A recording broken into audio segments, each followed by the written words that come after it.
My name is Veronica, and at 36 years old, Mom mortgaged her house to fight me in court, all to defend my convicted brother's right to be near my 3 girls. Patrick, my brother, was convicted of pedophilia and served 5 years in prison for assaulting a 7-year-old. But when he got out, my entire family insisted that I let him around my 3 girls. When I declined, they launched a big harassment campaign, including having him show up at my 8-year-old's birthday party with a doll dressed in a swimming costume, forcing me to obtain a restraining order. But then my mother spent her retirement assets on his legal fees to battle me. If you have ever felt betrayed by the people who should have been your biggest supporters, let me know where you are watching from. While the entire family hounded us and filed fake CPS complaints, forcing us to pay him $30,000 to leave us alone. When my brother Patrick was released from prison, my mother contacted me 17 times. I knew exactly what she wanted before I picked it up. She had been preparing me for months with statements about forgiveness and second chances, but there was no way I was allowing a convicted pedophile near my 3 girls. Patrick had served a 5-year sentence for what he had done to his neighbor's daughter. The girl was 7. My oldest kid had just turned 8 years old, but I felt like the family monster for saying no. Mom arrived at my place the morning of his release. She had an entire speech prepared about how he transformed and discovered God. She pulled out a folder containing certificates from jail programs. He finished every course they offered, she stated. This effectively erased what he had done. Where is your Christian heart? I kept my response simple. He was not welcome in my home, not for supper, not for the holidays, and not for 5 minutes. My girl's safety came first. Mom's expression changed from pleading to outright fury. She spat out, "Those are his nieces. You are depriving him his family." The guilt campaign began immediately. My sister Beth called and cried about Patrick having nowhere to go. Every morning, Dad sends me Bible scriptures about forgiveness. Even my Aunt Helen, who lives 3 states away, felt compelled to tell me that everyone deserved a second shot. However, they saved the real manipulation for Sunday dinner. I had stopped at Mom's to pick up my grandmother's ring, which she had been resizing. The whole family was present. Patrick, too. He sat at the kitchen table as if nothing had occurred, as if he had not ruined a child's innocence. My daughter Elise exclaimed, "Uncle Patrick!" Before I could stop her, she dashed at him, her sisters close following. I have never moved that quickly in my life. I gathered all 3 children and went toward the door. Patrick had the audacity to appear hurt. "I only wanted to meet them," he explained softly. "I'm their uncle." That was when I lost it. I told him that being blood did not provide him access to my children. I reminded everyone in the room what he had been guilty of. Mom literally covered her ears. Dad grumbled something about lingering in the past. Beth accused me of traumatizing the girls. The smear effort began the next day. Mom informed her church that I was keeping her grandchildren from her. She conveniently left out why. Beth wrote on Facebook about how some people do not comprehend atonement. Several relatives responded with prayer hands and Bible quotes. My phone was inundated with messages from folks who didn't even know the complete situation. Then, Patrick began turning up at locations like the grocery store and the park, always maintaining distance and claiming coincidence. He would wave to the females from across the playground. I began capturing everything: date, time, location, and witnesses. My spouse installed security cameras after we noticed him driving by our house 3 times in one day. The breaking point occurred during Jane's birthday party. We rented the community center and invited her to the entire class. Halfway through the cake, Patrick entered with a gift. Mom trailed behind him, smiling as if she had organized something wonderful. "Every girl deserves an uncle on her birthday," she stated. Parents began snatching their children and left. One father recognized Patrick from the register website. Within minutes, our daughter's party had been wrecked. Jane cried in the restroom as her classmates' parents murmured in the parking lot. He brought a bathing suit CAD doll as a present. I applied for a restraining order the next morning. That's when the real war began. Mom used her retirement resources to employ Patrick, a lawyer. They claimed I was alienating him from his family. The lawyer contended that Patrick had served his sentence and deserved to see his relatives. My mother testified against me in court. The judge granted a temporary order, but warned that it might not last long. Patrick had finished his probation. He wasn't breaking any rules by being near us. The final hearing was scheduled for next month. Meanwhile, familial harassment escalated. Dad began turning up at my husband's workplace, urging him to speak reason into me. Beth attempted to pick up the girls from school, stating I had requested her to. The school had to remove my entire family off the permitted pickup list. Even family I hadn't spoken with in years took sides. Last night, I discovered Elise going through old Christmas photos on my phone. "Why don't we see Uncle Patrick anymore?" she inquired. "Grandma says, 'You are being rude to him.'" I wanted to shout. Instead, I hugged her tightly and changed the subject, but I knew this was far from over. The final hearing was in 2 weeks, and Mom had made it clear that she'd mortgaged her house to fight me. That's when I realized how far this would go, and I knew I had to get ahead of whatever Mom was planning.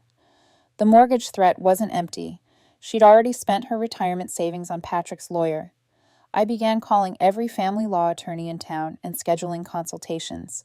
If I could conflict them out by meeting with them first, Mom would have to look elsewhere for representation. My husband took time off work to assist with the girls while I prepared for court, and we enrolled them in after-school programs to reduce the possibility of unexpected family visits. After Beth's pickup attempt, the school principal agreed to personally escort them to the bus. 3 days later, I received a call from my cousin Cheryl, who had always remained neutral in family drama, and she asked if we could meet for coffee. Against my better judgment, I agreed. Cheryl looked exhausted as she sat across from me in the cafe. She looked around uneasily before pulling out her phone. "I need to show you something," she said, scanning through her texts. "Your mother has been organizing the family. She has a group chat." My stomach fell as I read the messages. 23. Family members were actively plotting methods to push Patrick and my daughters to communicate. They talked about showing up at school activities, unexpectedly stumbling into us at the supermarket, and even having various relatives petition for grandparent rights to legally overwhelm me. Cheryl slid her phone back into her purse. The worst part was seeing how they talked about me. According to them, I was mentally unstable, vindictive, and poisoning my children against their loving family. Mom had convinced them all that Patrick's conviction was a misunderstanding and that the girls' family had overreacted. "I have kids too," she added gently. I checked the court records. What did Patrick do? It was not a misunderstanding. I spent the rest of the day screenshotting everything Cheryl texted me. The group conversation revealed their whole playbook, and they intended to load the courtroom with supporting family members, including several aunts and uncles who had prepared character letters for Patrick. Mom had even persuaded my childhood pediatrician to write about how devoted Patrick had been. That evening, I discovered Patrick's truck parked across from our house again, this time with Mom by his side. They sat there for an hour, just watching. And when my husband went outside to confront them, they drove away only to return the next morning. The girls noticed the tension, and Jane inquired as to why we couldn't eat at restaurants anymore. Our lawyer suggested that the repeated surveillance could strengthen our case, but cautioned that family court judges frequently favored reconciliation. Patrick's completion of his sentence worked in his favor, and the system regarded him as rehabilitated. A week before the hearing, I was carrying groceries when I saw a woman observing me from across the parking lot. Elise asked why Grandma couldn't babysit, and I gave her vague excuses about everyone being busy. But kids are smart, and they sensed something was wrong. She approached me as I locked my trunk, introducing herself as Patricia from Child Protective Services. Someone had put in a report about me denying my children access to family. My hands shook as I gave her my lawyer's contact information. Patricia was professional but thorough. Our lawyer subpoenaed the CPS complaint, which alleged emotional abuse through family alienation. The home visit went well. The girls' rooms were clean. The fridge was stocked. Their artwork covered the walls. And they chatted happily with Patricia about school and friends, but I knew this was just another tactic to wear me down. It was no surprise that it came from Mom's address, as she had formerly accused me of emotional abuse for protecting my children from a convicted pedophile. The irony would have been laughable if it hadn't been so terrifying.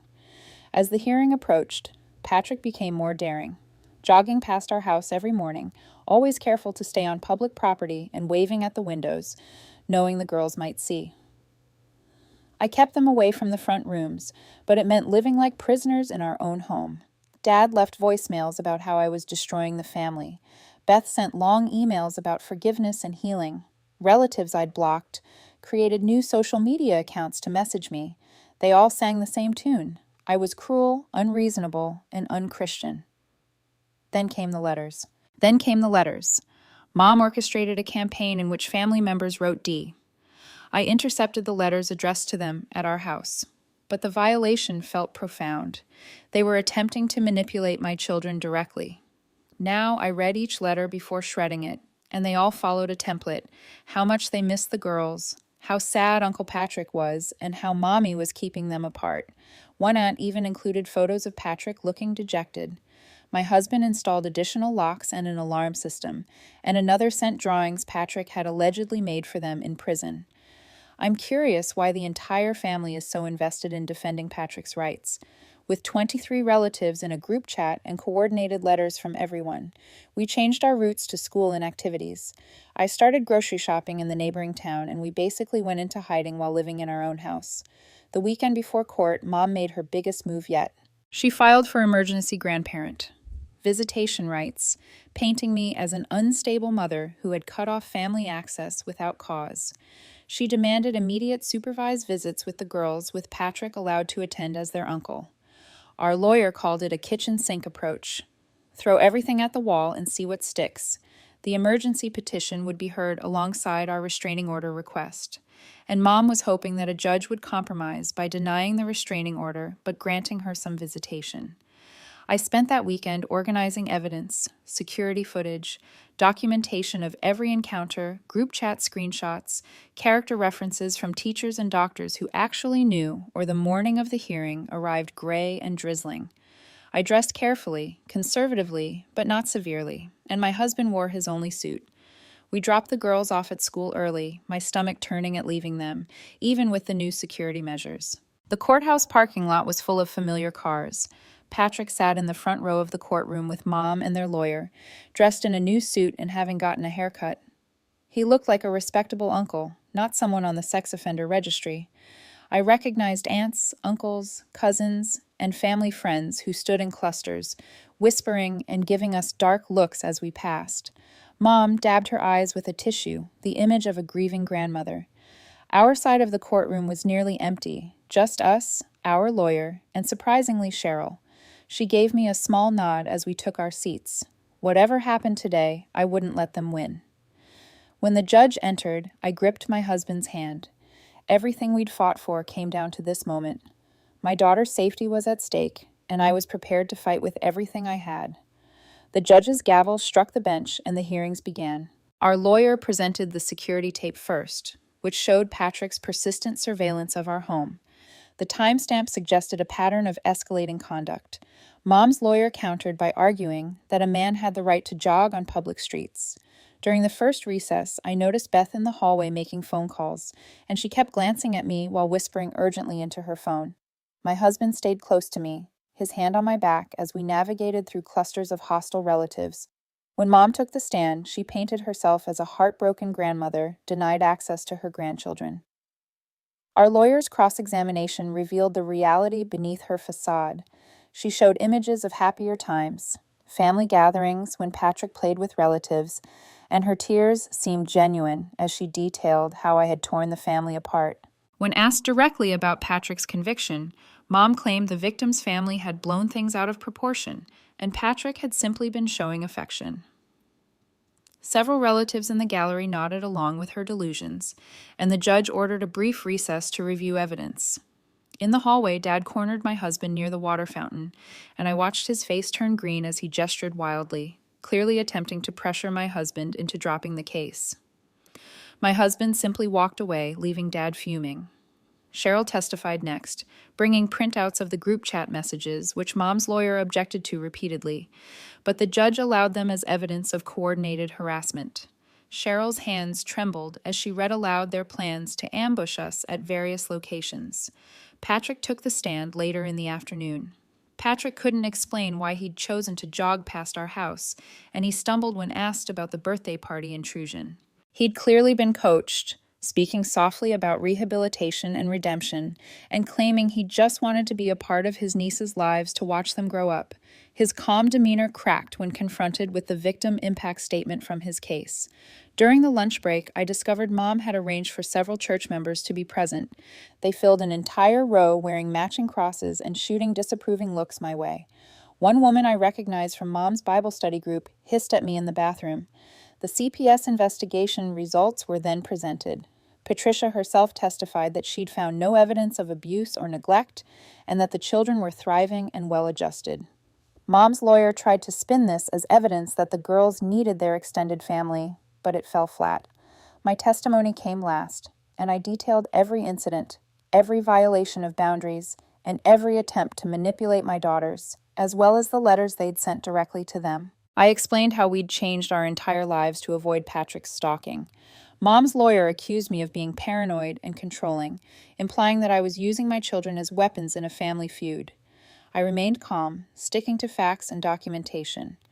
The judge announced that he would review all evidence and make a decision within 3 days.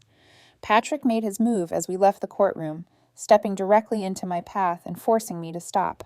His eyes held a coldness that chilled me, and he leaned close enough for only me to hear his whispered threat about seeing the girls soon. My husband immediately positioned himself between us, and our lawyer documented the interaction. Patrick stepped back with a smirk, rejoining Mom and their attorney. The threat was subtle enough to maintain plausible deniability, but the message was clear. That evening, we found our mailbox stuffed with letters from various relatives condemning our actions and demanding reconciliation. Someone had also left a Bible on our doorstep with specific verses about forgiveness highlighted in yellow. The next morning brought new challenges. Jane's teacher called to report that Beth had shown up at school claiming a family emergency. The school had followed our protocols and denied her access, but Beth had created a scene that upset several students. I drove to the school right away to speak with the principal, who showed me security footage of Beth arguing with the front desk staff and demanding to take the girls for a family emergency. When Beth was denied access to her nieces, she burst into tears. The principal assured me that they would keep a close eye on things, but suggested that we look into another school. The situation was causing havoc, and other parents were concerned. I left feeling defeated, knowing that Mom's campaign was working exactly as intended. At home, I found my husband installing additional cameras around our property. He'd taken the rest of the week off work after Dad showed up there again, this time with Uncle Helen's husband, and they'd attempted to corner him in the parking lot during lunch. Cheryl called that afternoon with disturbing news. The family group chat had turned into planning sessions for after the judge's decision. They talked about filing multiple legal actions to drain our resources, and some suggested showing up at the girls' activities to establish unintentional contact. I spent hours documenting these new threats for our lawyer, and each piece of evidence felt like another weight on my shoulders. The girl sensed the tension, becoming clingy and anxious. Elise had started having nightmares, but she couldn't explain what scared her. Patrick escalated further 2 days after the hearing, when he showed up at the grocery store where I was shopping with the girls. He didn't approach directly, but instead positioned himself where the girls would see him, waving enthusiastically and calling out their names. I rushed the girls out of the store, abandoning our cart. Jane asked why we were leaving without our groceries, and Elise asked why we couldn't talk to Uncle Patrick. Their innocent questions broke my heart as I struggled to explain without frightening them. That night, we discovered someone had been in our backyard. Despite the fact that nothing was taken or damaged, our daughter's outdoor toys had been rearranged, their playhouse door was open, and 3 wrapped presents had been left inside. The security cameras had mysteriously malfunctioned during that exact time frame. So my husband called the police while I checked every lock and window. The officers took a report, but explained that without proof of forced entry or footage, there was little they could do. The gifts contained dolls dressed in bathing suits like the one from Jane's party, and the psychological warfare was taking its toll. I jumped at every sound, checked locks obsessively, and barely slept. My husband began working from home to maintain constant vigilance. We were prisoners in our own lives, exactly what Mom and Patrick wanted. The morning of the judge's decision arrived with a thunderstorm, and we dressed carefully again, preparing for either outcome. I'd arranged for a trusted friend from my mother's group to watch the girls, someone completely disconnected from my family. The courthouse was even busier than before. In the courtroom, Patrick sat between Mom and their lawyer, dressed in a new suit as if they were attending a wedding rather than attempting to force their children to be near a predator. Mom had rallied additional supporters, including several prominent church members who wore color-coordinated outfits and carried signs promoting family unity. Mom clutched a handkerchief dramatically as the judge entered, with a thick folder of documents, and began reviewing the case. It was clear that someone had missed the memo on what family unity entails, as he kept turning to smile at family members who were playing the role of persecuted victim. He mentioned Patrick's completed sentence and rehabilitation programs, as well as the evidence of stalking, coordinated harassment, and a CPS complaint that appeared retaliatory. I felt my heart racing as he talked about the balance between protecting children and maintaining family bonds, citing cases where courts had reunified families after criminal convictions. Every word felt like another step toward losing everything we'd fought for. The judge's decision was mixed, but he did extend the restraining order for a year, citing the stalking behavior and harassment. The security footage showed clear patterns of stalking. The group chat messages showed coordinated harassment, and the birthday party incident demonstrated blatant disregard for boundaries. Mom's side erupted in whispers and movement, while others appeared satisfied with the partial victory, and Patrick's face showed fury beneath his calm facade. However, he granted Mom limited grandparent visitation rights, 1 supervised hour per month at a neutral location with Patrick barred from attending. Beth stopped us in the hallway as we were about to leave.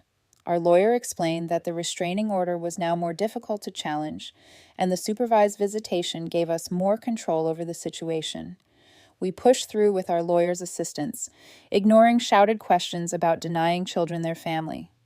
Security intervened when she grabbed my arm, attempting to force me to listen, and her removal caused another scene of stares and whispers. We had won the main battle, but it had come at a high cost. Mom had her foot in the door now, and Patrick would undoubtedly use her visits to maintain indirect contact. Despite the security cameras, we discovered more gifts on our porch when we arrived home. This time, 3 identical necklaces with heart pendants. The message was clear. Patrick wasn't giving up. He'd simply found new ways to violate boundaries while technically following the court order. That evening, our lawyer called with concerning news.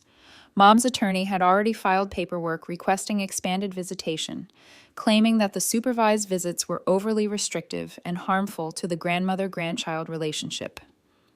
After the girls had gone to bed, I talked with my husband and discussed our next steps, including relocating, changing schools, and even officially changing our names. It felt impossible to safeguard our daughters while keeping their normal lives. Cheryl texted screenshots from the family chat where they were celebrating Mom's partial victory and strategizing how to use the visit strategically. Some suggested having Patrick unexpectedly appear at the visitation location, while others talked about wearing recording devices to gather evidence against me. The next morning brought new challenges. Jane's best friend's mother called to politely uninvite her from a sleepover because word had spread about the courthouse drama and Patrick's presence on the registry. She was sorry, but she had to think of all the children's safety. I understood her position, but Jane's face crumbled when I explained.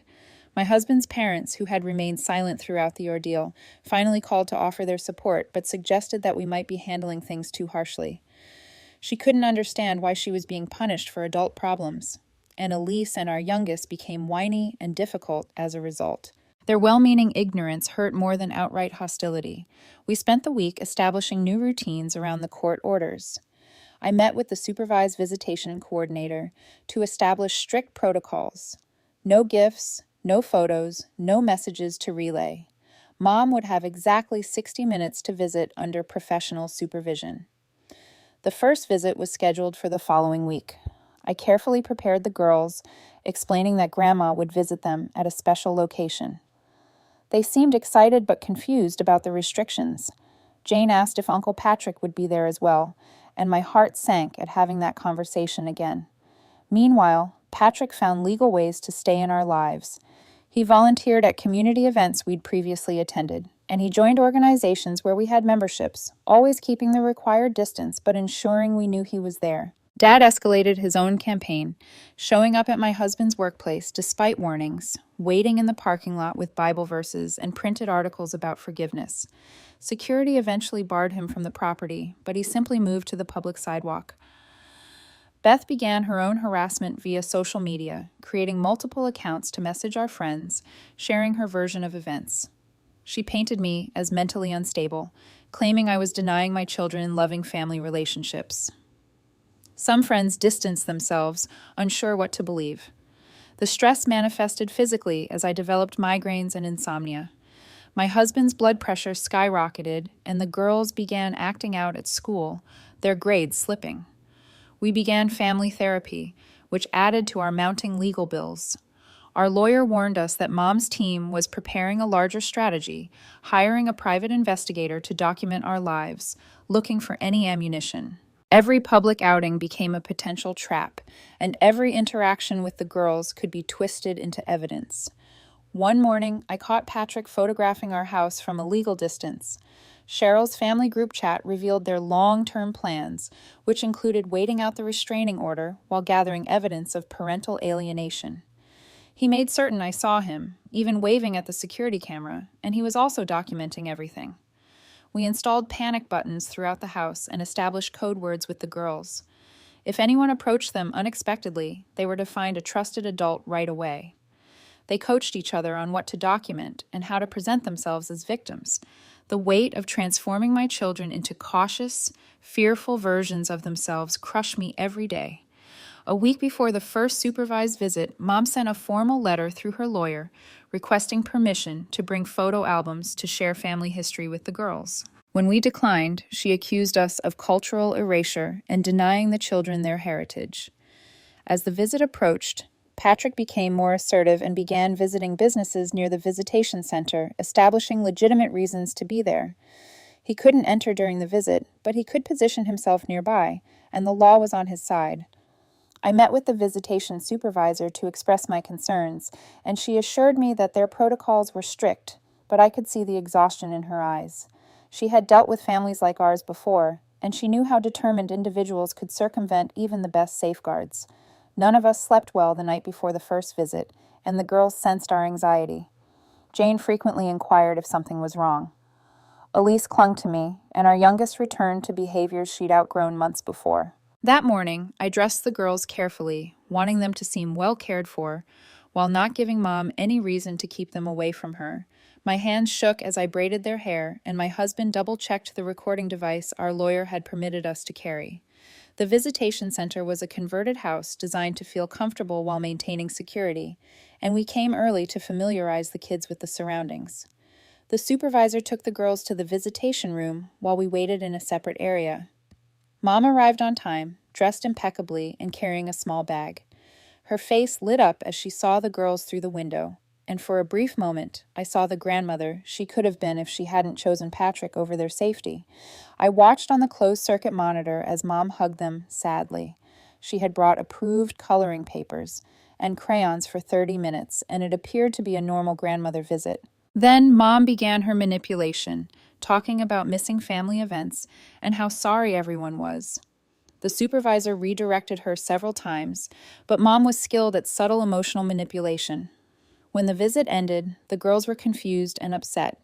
They didn't understand why they couldn't see Grandma at her house, or why Uncle Patrick couldn't visit either. The car ride home was filled with questions that I struggled to answer honestly without further damaging them. That afternoon, our lawyer called. Patrick had filed his own petition, claiming defamation and emotional distress, claiming that our false accusations had harmed his reputation and relationships. I'm curious why the judge would grant visitation rights in the face of documented stalking and harassment. It was a clear, vindictive move, but fighting it would cost us more money.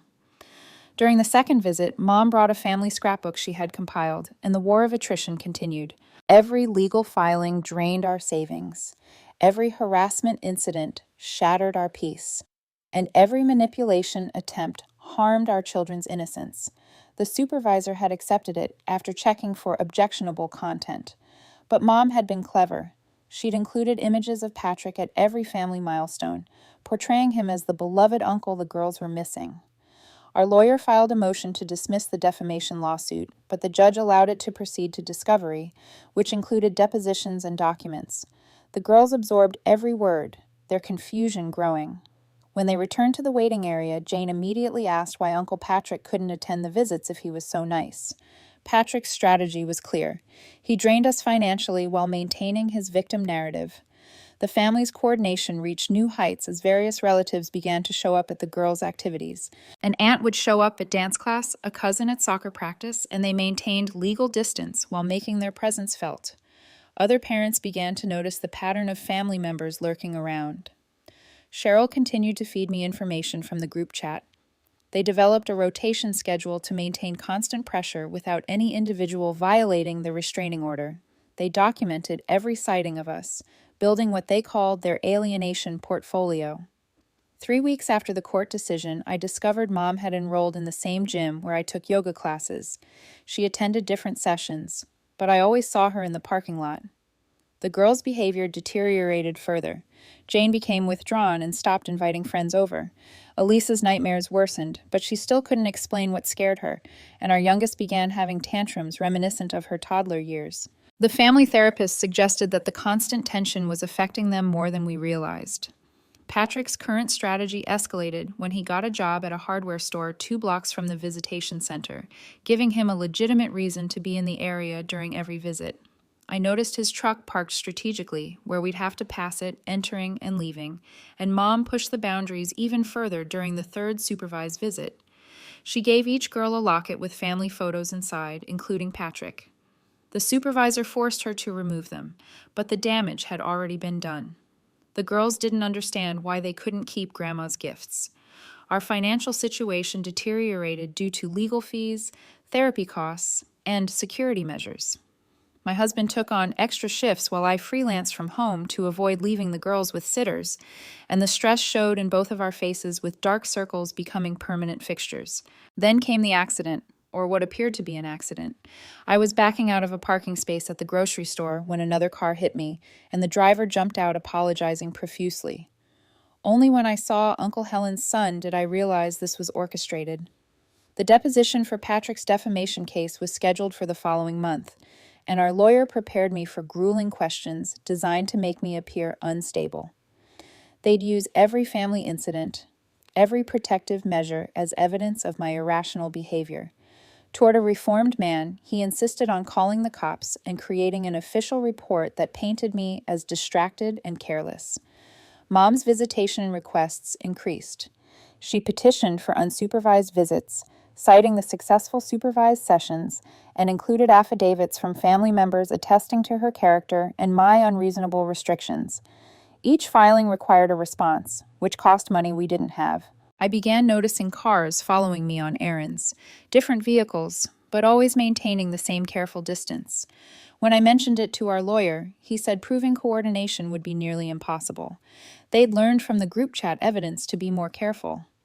The 4th supervised visit brought new manipulation.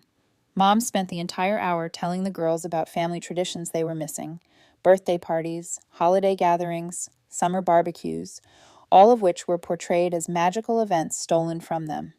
Patrick began jogging past the visitation center during our visits, timing it perfectly to cross our path and waving at the girls through the window while maintaining legal distance. The supervisor documented it, but technically, he wasn't violating any orders. Our home became a fortress of anxiety.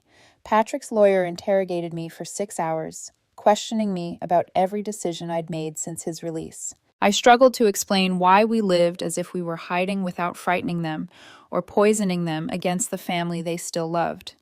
We added more cameras, window sensors, and kept the curtains drawn at all times. They portrayed my protective measures as paranoid delusions and my documentation as obsessive behavior. I kept my cool, but inside I was cracking. 2 days later, Jane's teacher called with concerns. Jane had written a story about a family torn apart by a mean mother who wouldn't let anyone visit, and the teacher recognized the emotional distress and suggested additional counseling. Another expense, another acknowledgement of how this war was harming my children. Mom's next action was calculated. She began attending the same church we'd shifted to after leaving hers. She sat across the sanctuary, dabbing at tears during services. Churchgoers who didn't know our tale saw Grandma split from her grandchildren, and some began avoiding us. My husband suggested borrowing from his 401k, but I knew that would only delay the inevitable. Patrick had hired a second attorney, someone known for aggressive litigation, and the message was clear: they could afford to escalate, whereas we couldn't. During the fifth supervised visit, something shifted, and Mom dropped her careful facade for a brief moment. When the supervisor stepped out briefly to use the restroom, Mom quickly whispered something to the girls. I couldn't hear it through the monitor, but I saw their faces change. Jane looked scared, and Elise was confused. In the car afterward, neither girl would tell me what Grandma had said. They exchanged glances but remained silent. That night, I found them huddled together in Jane's bed, whispering. When I entered, they immediately stopped talking. The secret Mom had planted was working. Patrick filed additional motions in his defamation case, claiming lost wages from jobs he couldn't get due to my slander, and requesting access to my social media accounts, email records, and personal journals. Our lawyer fought each request, but judges frequently favored broad discovery, and the family's pressure campaign evolved. Instead of making direct contact, they started a whisper campaign in our community, sending anonymous letters to parents at school, calling local businesses to question our mental stability, and gradually shrinking our world. Cheryl warned me that Mom was planning something for the holidays, and the group chat was filled with cryptic references to Christmas justice and reunion planning. The sixth supervised visit was scheduled for December 23rd, and Mom arrived with a bag of wrapped presents that the supervisor had to inspect. Each gift was appropriate: books, puzzles, and art supplies, but each contained subtle reminders of what the girls were missing. That evening, I discovered why the girls had been secretive. Elise finally broke down and told me what Grandma had whispered. Uncle Patrick had gifts for them hidden at her house, special gifts he'd made himself, and they could have them if they could persuade Mommy to let them visit. The manipulation was masterful, and my children now had a secret with their grandmother. They didn't understand why I was being mean about presents. Jane accused me of ruining Christmas. On Christmas Eve, we discovered 3 packages on our doorstep, left at 3:02 a.m. by someone in dark clothing who knew exactly where our blind spots were. Inside were handmade dolls, clearly crafted with patience and skill, as evidenced by the security cameras. The card simply said, "Love, Uncle Patrick," in neat handwriting. I wanted to throw them away, but the girls had already seen them. Taking the dolls would make me the villain who stole Christmas presents, and keeping them indicated Patrick had successfully invaded our home once more.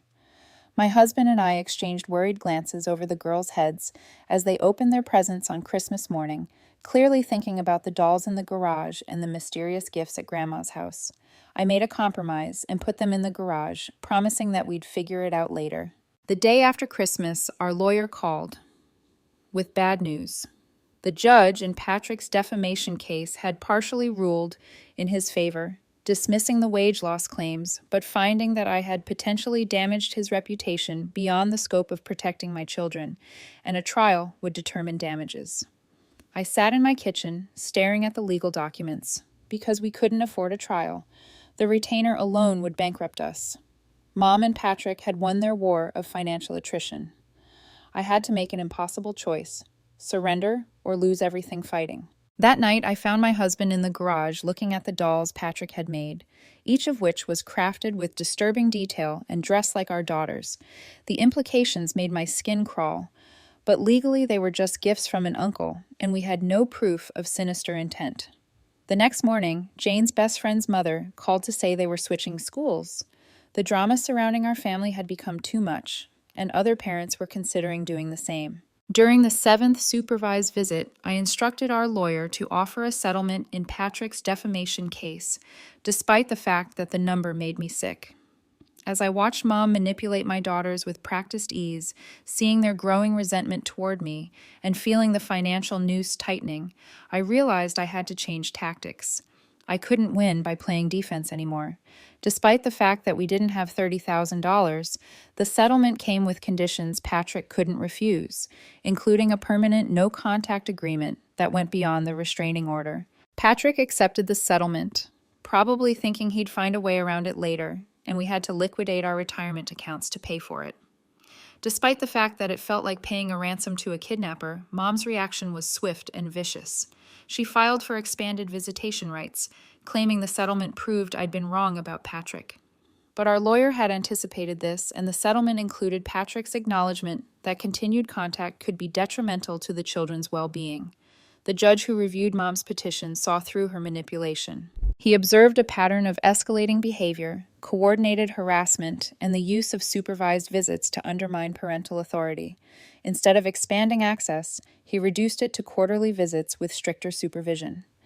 Mom's investment in Patrick had cost her everything: her retirement savings, her relationship with her grandchildren, and now her limited access. The family group chat erupted in rage and disbelief, and Cheryl sent me screenshots of their outburst. Some blamed Mom for pushing too hard, while others blamed Patrick for taking the money.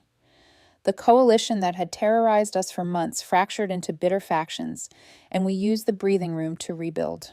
Jane's school agreed to put in more security measures. We found a new therapist who specialized in family manipulation dynamics, and we gradually, carefully began explaining the age-appropriate truth to the girls about why Uncle Patrick couldn't be around them. The quarterly visits with Mom became less traumatic, and with stricter supervision and reduced frequency, she couldn't maintain the same manipulation. The girls began to see her as a distant relative rather than a central figure in their lives. It wasn't ideal, but it was manageable. 6 months later, Patrick violated the no-contact agreement by sending birthday cards to each girl through a third party. Our lawyer immediately filed for contempt, and this time the judge had no patience. Patrick faced jail time or a substantial fine, which he chose, further draining Mom's resources because she was still funding his legal battles. The extended family eventually fractured without Mom's money to fund their campaign. With the legal barriers entrenched, most found it simpler to move on. A few remained, but their individual efforts lacked the coordinated impact of the group onslaught. On the anniversary of Patrick's release, I sat in my backyard watching my daughters play. We'd paid a terrible price: financial ruin, family destruction, months of terror. But they were safe. Their innocence was scarred, but not shattered. My husband joined me, bringing coffee. We didn't need words. We'd survived by choosing the battles we could win and accepting the costs of those we couldn't. The war wasn't over. As I hugged them close, I reflected on the cost of protection.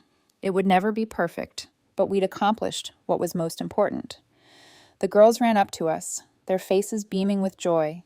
They'd adapted to our new normal with the resilience of children, and they now understood why some family members weren't safe, why love sometimes meant keeping distance.